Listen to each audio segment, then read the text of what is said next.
Let me start by saying we're like everybody else. It's like the day before Christmas and/or the day before your wife's birthday. You're trying to figure out what you forgot, and so it's certainly something that we're in the process of right now. We've had a great 2.5 weeks of practice and preparing as far as weather goes and the opportunity to get on the field. And to be honest with you, we've started to back off our guys some because we've had that luxury of being on the field too much. There are limits also, as to what I can really go into details about. We've also backed off because of the numbers of injuries that we've had, which is a little unusual in baseball, and I'll address that in just a minute when I talk about the team a little bit more. We do get started on Friday with Purdue. I know they've got a new coach who I'm familiar with and have known for a long time, and I know the type of baseball he plays and the brand of baseball that they're going to play, and they'll be very, very, very well coached. This is his head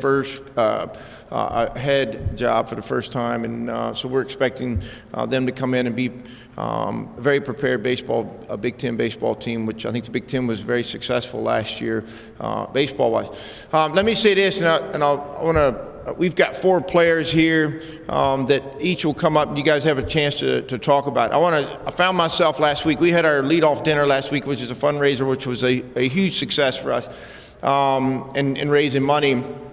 And I was going through trying to decide what we were going to talk about. A lot of people, always ask, well, what kind of, maybe the $100 question. I think every coach, if they got $100 for every time they're asked, Coach, what's the team going to be like, or how you guys going to be, we'd all be a lot more wealthier. But the bottom line is what these guys have endured over probably a week period was a lot. And I'm going to trace you back to, because I found myself telling the story at our leadoff dinner. I'd convinced myself last year that we were going to win the conference tournament championship. I'd convinced myself I thought we were good enough. I thought we were prepared. We had the right momentum. There were a lot of great things that were going on for us. And as baseball would have it, different things happen throughout the course of a game because the game is just that way every once in a while. We didn't win. And so I found myself coming back to, and a lot of the guys over at this table had the same kind of emptiness in our stomach about how we felt about that. I don't think it was discussed a whole bunch, other than at the end of the season, maybe, just the disappointment. But the way they came back this fall and worked was tremendous. I have nothing but high praises for the way they work. We get ready for the spring, and these guys get out there the first week of practice, and we lose a backup shortstop for an indefinite time. We lose our starting shortstop who's here for an indefinite amount of time.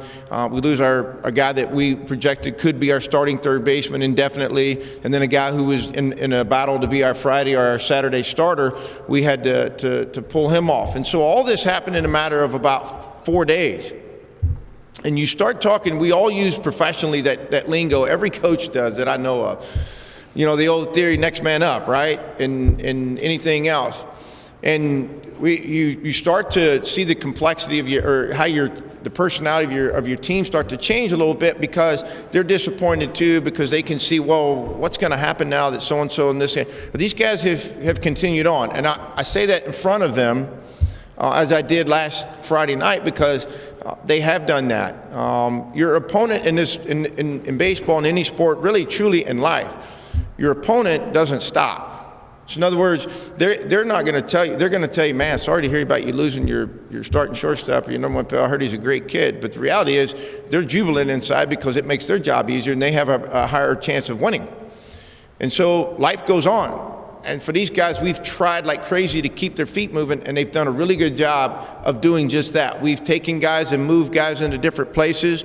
We've taken J.O. and moved him, who was our starting second baseman last year. We've moved him over to shortstop until Luke can get back, and at what time that is. We've taken an outfielder and moved him to second base. We've mixed matched a lot of different things, and not once have they backed off. Not once have they kind of sat down with their lip on the ground where you would, step on it or trip over it. They've done nothing but everything we've asked them to do. Now, what does that translate to? We won't know that until we start getting results coming in on Friday.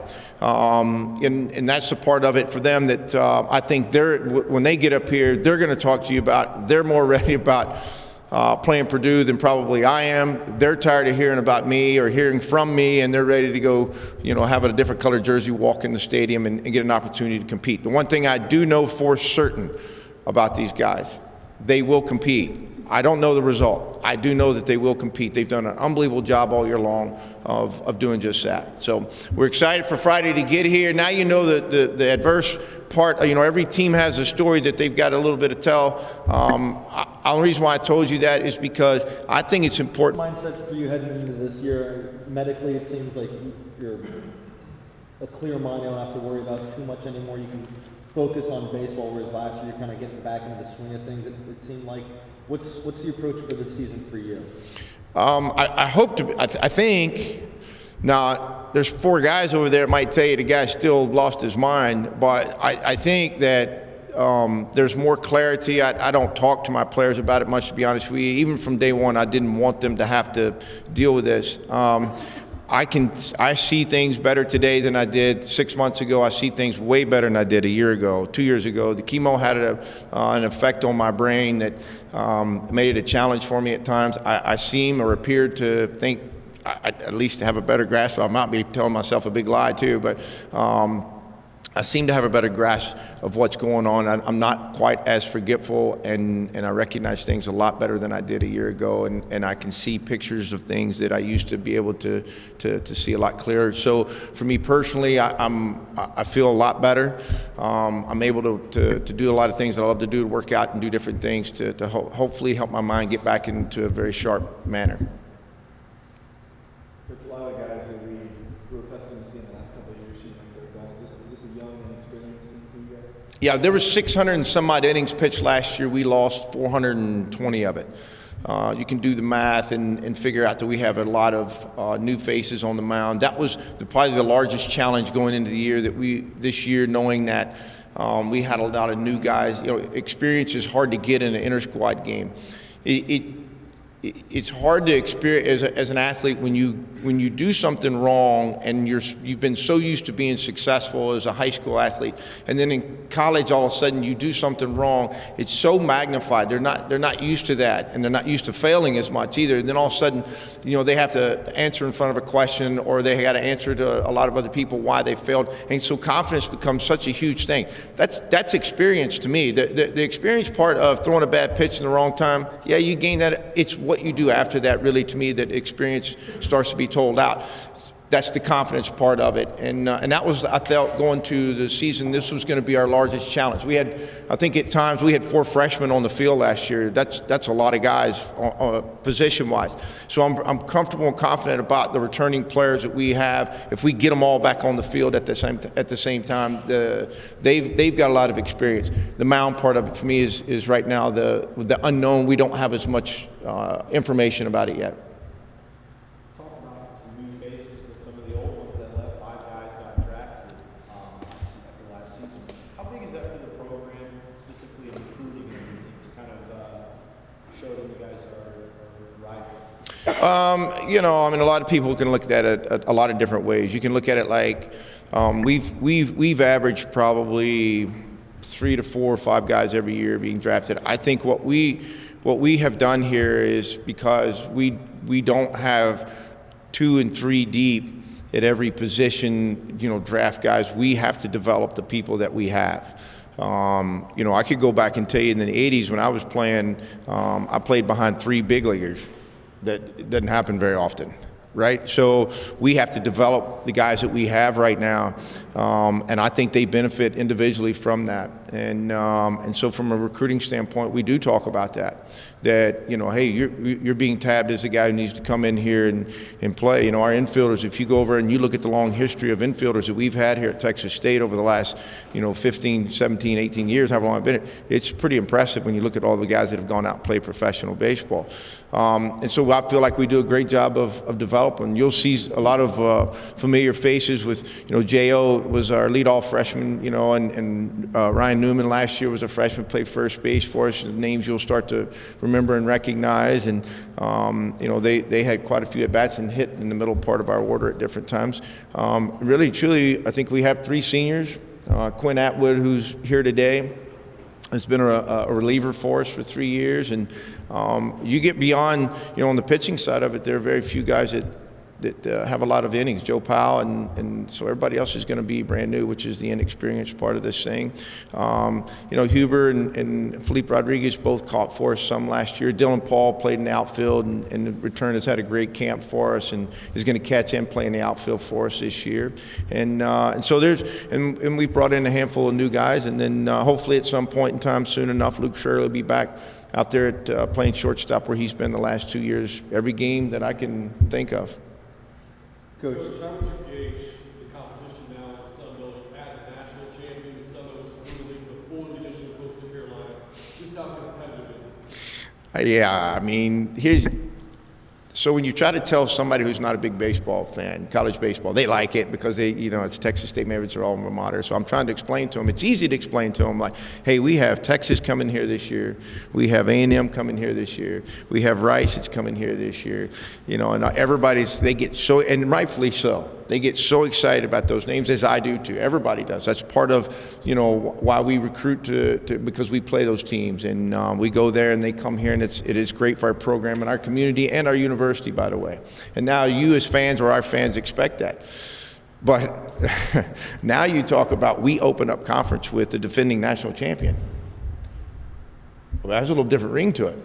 Lafayette has been a super regional team, 3 out of the last 4 years or 2 out of the last 3 years, and has been in the top 10, top 15 in the country every year, and Tony does an incredible job. That's the Sun Belt Conference.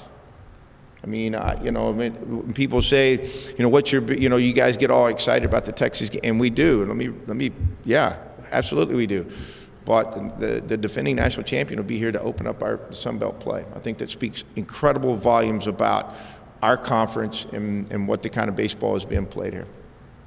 Coach, talking about your alma mater, they got a new head coach for the first time in a long time. Have you had a chance to interact with David Pierce? Yeah, I have. Yeah, I got to be honest with you, and it's not my place publicly to go in and praise or like or dislike something, but today I will. I got to be honest with you, I think they did an unbelievable job. I think David will do an incredible job there. He is, if you go back and look at his career, outside the fact he's an incredible person, you go in there and look at what that guy's done from high school to an assistant in college and now as a head coach. And I mean, he's an incredibly good baseball guy. He will do a good job for them. I'm excited, and this is from a personal side. I'm excited for my alma mater to have somebody at the helm like he is, and to do the job that I think he's going to do professionally. I'll be anxious, and it'll be fun for us to compete against him, because we have, when he was at Sam Houston, we've competed before, and then when he was an assistant at Rice. But I got to be honest with you, I thought they did an incredible job, and I'm very confident David's going to do an unbelievable job for Texas. Yeah.